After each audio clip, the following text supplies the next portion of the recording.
16 July March two Gopalganj কর্মসূচি ঘিরে জাতীয় নাগরিক পার্টির সমাবেশে হামলা চালিয়েছে নিষিদ্ধ ছাত্রলীগের নেতাকর্মীরা। দুপুরে সমাবেশ মঞ্চে হামলা চালিয়ে সাউন্ড সিস্টেম ও চেয়ার ভাঙচুর করে এনসিপির নেতাকর্মীদের উপর চড়াও হয় হামলাকারীরা। গোপালগঞ্জের এই ঘটনাকে কেন্দ্র করে অনলাইন অ্যাক্টিভিস্ট পিনাকি ভট্টাচার্য নিজের ভেরিফাইড ফেসবুকে দেয়া এক স্ট্যাটাসে হুঁশিয়ারি দিয়ে বলেন, টুঙ্গিপাড়া জয় বাংলা হয়ে যাবে, কেউ ঠেকাইতে পারবে না। বাকশালীরা টুঙ্গিপাড়া পাহারা দেয়, আরে বেকুব, টুঙ্গিপাড়ার দায়িত্ব তো আমার। লোহা গরম হয়ে লাল না হলে হাতুড়ি দিয়ে লোহায় বাড়ি দিয়া লাভ আছে কোনো?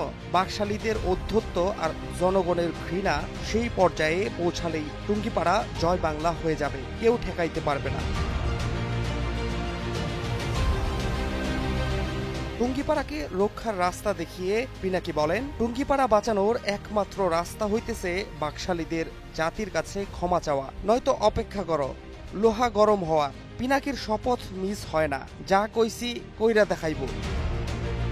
নিষিদ্ধ দল আওয়ামী লীগের শীর্ষ নেতাদের হুমকি দিয়ে পিনাকি অন্য একটি স্ট্যাটাসে বলেন, আজকে গোপালগঞ্জে বাকশালীদের দফায় দফায় হামলার জবাব হবে হাসান মাহমুদ, মির্জা আজম, নানক, নওফেল, আসাদুজ্জামান খান কামাল, লোটাস কামাল, আইভি, তাপস সহ যেসব লিগারদের বাড়ি অক্ষত ছিল সেগুলো জয় বাংলা করে দেওয়া।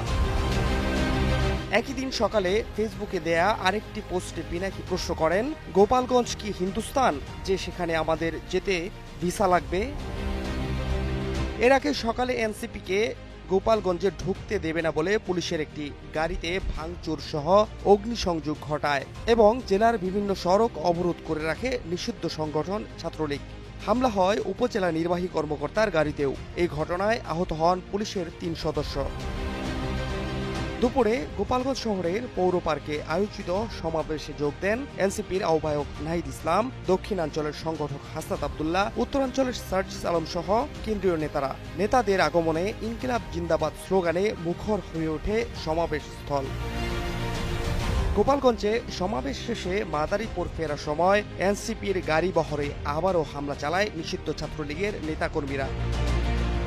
এনসিপি সমাবেশকে কেন্দ্র করে ব্যাপক সংঘর্ষ ও হামলা পাল্টা হামলার ঘটনার পর পরিস্থিতি নিয়ন্ত্রণে অবশেষে গোপালগঞ্জে 144 ধারা জারি করা হয়। Fahad Shahriar, news desk, global television.